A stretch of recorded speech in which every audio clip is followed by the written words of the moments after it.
Hello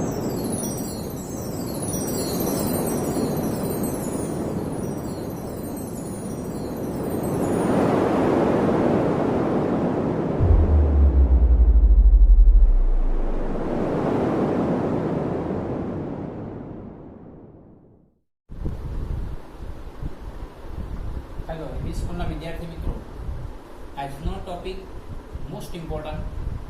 અને topic એટલા માટે મોસ્ટ ઇમ્પોર્ટન્ટ છે કારણ કે એક તો પહેલી વસ્તુ કે આ ટોપિક આપણે જે શીખવાના છે તે 10મા ધોરણમાં પણ તમે શીખીને આવેલા છે અને અહીંયા પણ શીખવાનું છે. 10મા ધોરણમાં અને અહીંયામાં ફરક એટલો છે કે આપણે એડિંગહામના ગ્રાફ વિશેની વિગતો સમજેલા છે, તો એનો ઉપયોગ આ ટોપિકમાં આવે છે. એટલે આપણે ડિસ્કશન કરવાના છે વાદભઠ્ઠી દ્વારા આયનનું નિષ્કર્ષણને આપણે સમજવાના છે. તો પ્રશ્ન શું હશે બોર્ડની અંદર? 3 માર્કનો પ્રશ્ન પૂછાય તો પ્રશ્ન શું હોઈ શકે? તો જો પ્રશ્ન એવો હોય, આયનનું તેના ઓક્સાઇડમાંથી નિષ્કર્ષણ સમજાવો, એવો પ્રશ્ન હશે. અથવા જુદા જુદા તાપમાને વાદભઠ્ઠીમાં આયનનું નિષ્કર્ષણ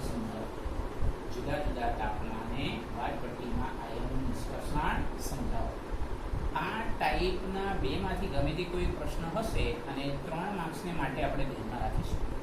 વિદ્યાર્થી મિત્રો, આપણે આ જે લેક્ચરની અંદર આકૃતિ આપણે ટેક્સ્ટબુકમાંથી ડ્રો કરી લેવાની રહેશે. આકૃતિને આપણે સમજાવીશું ખરા.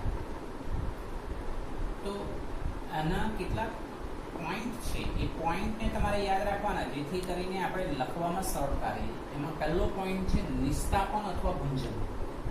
તો આપણે ઓવરઓલ શીખીને આવેલા છે. નિસ્તાપનને આપણે કેલ્સિનેશન કીધું છે અથવા ભૂંજન. એટલે કે આ પ્રોસેસ કરવામાં આવે જેમ કે આયનની ઓક્સાઇડ અયસ્કો, એટલે હિમેટાઇટ અને મેગ્નેટાઇટ, એટલે બેમાંથી ગમે તે કોઈ આયનની ઓક્સાઇડ અયસ્કો એટલે મોટે ભાગે હિમેટાઇટના મિશ્રણમાંથી, એટલે કે આ બંને અયસ્કોનું મિશ્રણ છે, એના મિશ્રણમાંથી પાણીને દૂર કરવું,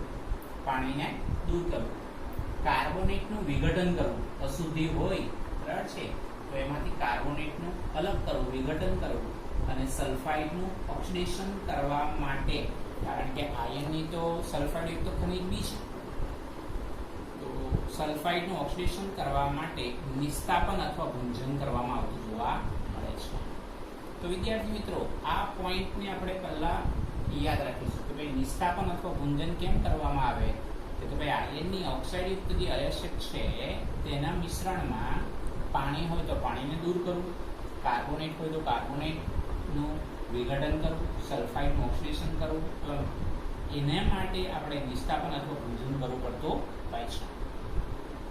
પછી બીજો પોઈન્ટ એમાં છે રિડક્શન કરતા સાથે મિશ્રણ. એટલે આ જે આયનનો ઓક્સાઇડ મળે એને આપણે ચૂનાના પથ્થર, એટલે કે લાઇમસ્ટોન, ચૂનાનો પથ્થર અને કોક સાથે મિશ્ર કરવામાં, કોક એટલે કાર્બન સાથે મિશ્ર કરી વાદભઠ્ઠીમાં ઉપરથી નાખવામાં આવે છે. પછી આકૃતિમાં બી આપણે સમજાવ્યું કે આયનના ઓક્સાઇડને લાઇમસ્ટોન બ્રેકેટમાં CaCO3 અને કોક સાથે મિશ્ર કરી વાદભઠ્ઠીમાં ઉપરથી નાખવામાં આવે, ઓક્સાઇડ ધાતુમાં રિડક્શન પામે છે. એટલે કે આ જે Fe2O3 કે Fe3O4 એ કોના વડે રિડક્શન પામે છે? તો એ આપણે કોક વડે રિડક્શન પામે છે. તો એને બી આપણે સમજવાના છે. પછી એની અંદર ત્રીજો પોઈન્ટ છે વાદભઠ્ઠીમાં થતી પ્રક્રિયા. કે વાદભઠ્ઠીમાં આયનના જે ઓક્સાઇડ છે Fe2O3 અને Fe3O4 એનું રિડક્શન જુદા જુદા તાપમાનના ગાળામાં થાય છે. વિદ્યાર્થી મિત્રો, આ તાપમાનનો જે ગાળો છે આપણે બરાબર યાદ રાખવાનો છે, કારણ કે MCQમાં બી પ્રશ્ન પૂછાય કે ભાઈ આ પ્રક્રિયા વાદભઠ્ઠીમાં તાપમાનના કયા ગાળામાં થાય છે, તો એને આપણે યાદ રાખીશું. વાદભઠ્ઠીમાં તળિયેથી ગરમ હવા ફૂંકવામાં આવે છે અને કોકને બાળવામાં આવે છે, જેથી ભઠ્ઠીના નીચેના ભાગમાં 2200 કેલ્વિન જેટલું તાપમાન થાય છે, જે મેક્સિમમ હોવું જોઈએ 2200 કેલ્વિન ટેમ્પરેચર. એટલે વાદભઠ્ઠીમાં 2170 કેલ્વિન છે તો એ એપ્રોક્સિમેટલી 2200 કેલ્વિનની નજીક થશે. કોકના બળવાથી જરૂરી ઉષ્મા પ્રકરણ માટે મળી રહેતું જોવા મળે છે. તો જો વાદભઠ્ઠી વિશે લખાણ લખવાનું થાય એટલે પહેલાં તો આ 3 મુદ્દાઓ યાદ રાખીશું કે ભાઈ વિસ્થાપન અથવા ભૂંજન, રિડક્શન કરતા સાથે મિશ્રણ અને વાદભઠ્ઠીમાં થતી પ્રક્રિયા. આ જે છે ઉપરના ભાગમાં તાપમાન નીચું હોય છે અને એ તાપમાન ખરેખર 500 થી 800 કેલ્વિન ટેમ્પરેચર જેટલું નીચું હોય. વાદભઠ્ઠીમાં નીચેના ભાગમાં સૌથી વધારે ટેમ્પરેચર હોય 2170 2200 કેલ્વિન જેટલું, જ્યારે નીચે ઉપરના ભાગમાં તાપમાન નીચું હોય છે અને વાદભઠ્ઠીના ઉપરના ભાગમાંથી આવતા આયન ઓક્સાઇડ તબક્કાવાર રિડક્શન પામે છે. તો તબક્કાવાર રિડક્શન પામે છે તો કેવી રીતે? તો વિદ્યાર્થી મિત્રો એમાં પહેલું જો આમાં બી આપણી પાસે ખાસ કરીને 3 પોઈન્ટ છે. એક છે પહેલું રિડક્શન ઝોન. રિડક્શન ઝોન એટલે શું? તો ભાઈ 500 થી 800 કેલ્વિન તાપમાને આ સૌથી નીચું ટેમ્પરેચર છે વાદભઠ્ઠીમાં નીચા તાપમાનનો ગાળો. તો એની અંદર તમે જુઓ Fe2O3 જેને આપણે હ્યુમિડાઇટ કહીએ છીએ એનું પ્રથમ Fe3O4 માં રિડક્શન થાય છે. તો એને કેવી રીતે સમજવાનું થાય? તો જો Fe2O3 પ્લસ કાર્બન મોનોક્સાઇડ તો Fe3O4 પ્લસ CO2 એટલે અહીંયા રિડક્શન કરતા તરીકે કોણ? કાર્બન મોનોક્સાઇડ છે. તો એ Fe2O3 નું કન્વર્ઝન શામાં થાય છે? Fe3O4 માં. પછી એ જે Fe3O4 મળે છે જેને મેગ્નેટાઇટ આપણે કહીએ છીએ એનું કાર્બન મોનોક્સાઇડ વડે જો રિડક્શન થાય તો આપણને Fe છૂટું પડતું જોવા મળે છે. પણ આપણે અહીંયા કીધું ભાઈ FeO માં રિડક્શન થાય એટલે આ જે Fe2O3 છે એનું ખાસ કરીને કાર્બન મોનોક્સાઇડ વડે જો પ્રક્રિયા કરીએ અહીંયા તમે જો રિએક્શન અલગ છે, એટલે 3 મોલ છે એટલે 1 જ મોલ છે તો આપણને FeO માં રિડક્શન પામતું જોવા મળે છે. આપણે એવું ધ્યાનમાં રાખીશું. તો આ સમીકરણ નંબર 3 છે. સમીકરણ નંબરને બરાબર યાદ રાખીશું કારણ કે નેક્સ્ટ લેક્ચરની આપણે અંદર આ વાદભઠ્ઠી દ્વારા આયનનું નિષ્કર્ષણ એલિંગહામ આકૃતિ દ્વારા સમજવાના છે ત્યારે આ સમીકરણો બરાબર યાદ રાખીશું. લાઇમસ્ટોન પણ CaO માં વિઘટિત થાય છે. જોજો 500 થી 800 કેલ્વિન તાપમાને લાઇમસ્ટોન પણ CaO માં વિઘટિત થાય છે એટલે આપણે સમીકરણ આ રીતે થાય, વિઘટન થાય CaCO3 gives CaO plus CO2. તો CaCO3 નું વિઘટન શામાં થાય? Calcium oxide. અયસ્કની સિલિકેટ સ્લેગ સ્વરૂપે દૂર થાય છે. અયસ્કની સિલિકેટ FeSiO3 સ્લેગ સ્વરૂપે દૂર કરવાનું કામ કોણ કરે? કેલ્શિયમ ઓક્સાઇડ, જેને આપણે CaCO3 આ વાદભઠ્ઠીમાં અભિવાર તરીકે આપણે ઉપયોગ કરવાના છે, જે આપણે આવતીકાલના ટોપિકમાં આપણે શીખવાના છે. અયસ્કની સિલિકેટ FeSiO3 સ્લેગ તરીકે દૂર કરે છે અને સ્લેગ પિગલિત સ્વરૂપમાં હોય છે અને આયનથી અલગ પડી જાય છે. સ્લેગ પિગલિત સ્વરૂપમાં હોય છે અને આયનથી અલગ પડી જાય છે. તો વિદ્યાર્થી મિત્રો ખાસ કરીને આપણે જે ધ્યાનમાં રાખવાનું છે એ આકૃતિને માટે આપણે ખાસ કરીને જેમ કે આ આકૃતિ આપણને મેન્શન કરી છે વાદભઠ્ઠીની, અને એ વાદભઠ્ઠીમાં તમે જો ઉપરના ભાગમાંથી અયસ્ક લાઇમસ્ટોન અને કોક ઉપરથી ઉમેરવામાં આવે છે. વાદભઠ્ઠીનું નીચેનું ટેમ્પરેચર સૌથી વધારે છે 2170 કેલ્વિન એટલે લગભગ નીચેના ભાગમાં 2200 કેલ્વિન ટેમ્પરેચર જે આપણે દર્શાવેલો છે. અને ઉપરના ભાગમાં જે આપણે અહીંયા મેન્શન નથી કર્યું પણ અહીંયા સાઈડ પર બતાવેલું છે, ઉપરના ભાગમાં સૌથી નીચું ટેમ્પરેચર 500 થી 800 કેલ્વિન ટેમ્પરેચર. વિદ્યાર્થી મિત્રો આપણે અહીંયા લખાણમાં લખીએ છીએ એટલે આકૃતિની બાજુમાં ફરી પાછું લખવાનું રહેતું નથી, આપણે આ ધ્યાનમાં રાખીશું. બીજું આ નીચે જો પિગલિત સ્લેગ જેની વાત કરી કેલ્શિયમ સિલિકેટ એ પિગલિત સ્લેગ તરીકે ઓળખાવી શકાય, અને આ પિગલિત આયન જે આપણે અંતે ખાસ કરીને પિગલિત ઝોનમાં જે મળે છે લોખંડ મળે છે એ કાચું લોખંડ આપણને પ્રાપ્ત થતું જોવા મળે છે, આપણે એવું ધ્યાનમાં રાખીશું. એટલે આપણે માત્ર અહીંયા ડિસ્કશન જે કરેલું છે એ ખાસ કરીને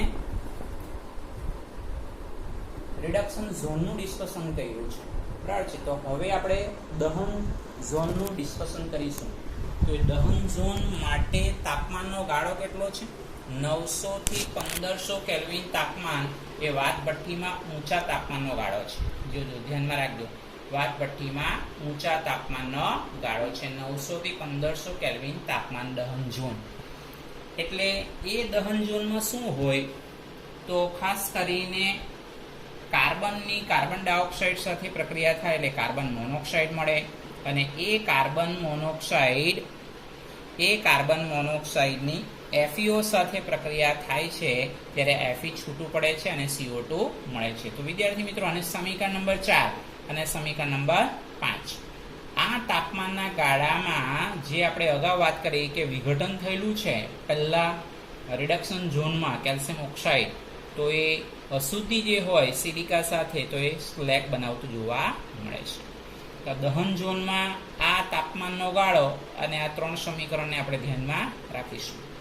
ઉષ્માગતિશાસ્ત્ર આપણને કોક ઓક્સાઇડનું કેવી રીતે રિડક્શન કરે છે અને શા માટે આ ભઠ્ઠીનો ઉપયોગ કરવામાં આવે છે તે સમજવામાં મદદ કરતું જોવા મળે. એટલે એ થર્મોડાયનેમિક્સનો પોઈન્ટ છે, એ પોઈન્ટને આપણે એલિંગહામના ગ્રાફ દ્વારા સમજવાના છે કે ભાઈ FeOનું રિડક્શન કોક બી કરી શકે, કાર્બન મોનોક્સાઇડ કરી શકે, તો કઈ રીતે, અને એમાંથી સાચો રિડક્શન કરતા કોણ છે, જે આપણે આવતીકાલે એલિંગહામના ગ્રાફમાં સમજવાના છે. અને લાસ્ટમાં જે મળે છે પિગલિટ ઝોન, કે વાતભઠ્ઠીના સૌથી નીચેના ભાગમાં જે 2200 કેલ્વિન ટેમ્પરેચર ધરાવે છે, નીચેના ભાગમાં આયર્ન 1600 કેલ્વિન તાપમાને વિઘટન પામતું જોવા મળે છે. 1600 કેલ્વિન તાપમાને વિઘટન પામે છે, એટલે કે FeO પ્લસ કાર્બન. તો અહીંયા આપણને Fe સોલિડ ઓર લિક્વિડ ફોર્મમાં આપણને મળે છે અને કાર્બન મોનોક્સાઇડ પ્રાપ્ત થતું જોવા મળે છે. તો આ જે લોખંડ મળે છે એ કાચું લોખંડ મળે છે વિદ્યાર્થી મિત્રો, કાચું લોખંડ મળે છે. તો આપણે આ ધ્યાનમાં રાખીશું. ફર્નેસના સૌથી નીચેના ભાગમાં છે આયર્ન 1600 કેલ્વિન તાપમાને વિઘટન પામે છે, એટલે તાપમાનનો ગાળો ભઠ્ઠીમાં સૌથી વધારે નીચેના ભાગમાં 2200 કેલ્વિન ટેમ્પરેચર, પણ આ આયર્નના ઓક્સાઇડનું ખરેખર રિડક્શન કોક દ્વારા કરવામાં આવે તે આપણને Fe સોલિડ ઓર લિક્વિડ ફોર્મમાં આપણને પ્રાપ્ત થાય છે અને કાર્બન મોનોક્સાઇડ આપણને પ્રાપ્ત થતું જોવા મળે. પછી આપણે અહીંયા મેન્શન કરેલું છે આકૃતિ ટેક્સ્ટબુકમાંથી ડ્રો કરવી. વિદ્યાર્થી મિત્રો, આ ટોપિકને આવતીકાલે ફરી પાછું આપણે ઘરેથી બરાબર લખીને તૈયાર કરવું. રીઝન કે આના પછીનો આની સાથે જોડાયેલો ટોપિક એલિંગહામની આકૃતિ દ્વારા આ વાતભઠ્ઠીના ટોપિકને સમજવાનું છે. તો આ આપણો અધૂરો ટોપિક છે. નેક્સ્ટ લેક્ચરની અંદર એલિંગહામના ગ્રાફ દ્વારા કેવી રીતે ખરેખર આયર્ન છૂટું પડે છે એને સમજવાનું છે. તો સૌથી મોસ્ટ ઇમ્પોર્ટન્ટ ટોપિક છે, મોસ્ટ ઇમ્પોર્ટન્ટ ટોપિક છે અને 3 માર્કનો પ્રશ્નનો જવાબ. એટલે પ્રશ્ન તમને આવી જ રીતે પૂછાય. જો એવું પૂછાય કે એલિંગહામની આકૃતિ દ્વારા આયર્નનું નિષ્કર્ષણ વાતભઠ્ઠીમાં સમજાવો, તો આપણે આ બધું લખવાની જરૂરિયાત નથી. તો આપણે આવતીકાલે જે ટોપિકમાં શીખવાના છે એને સમજવાનું છે. બરાબર છે? તો વાતભઠ્ઠીની આકૃતિ ખાસ કરીને આપણે ડ્રો કરવી અને બરાબર લખીને તૈયાર કરવું.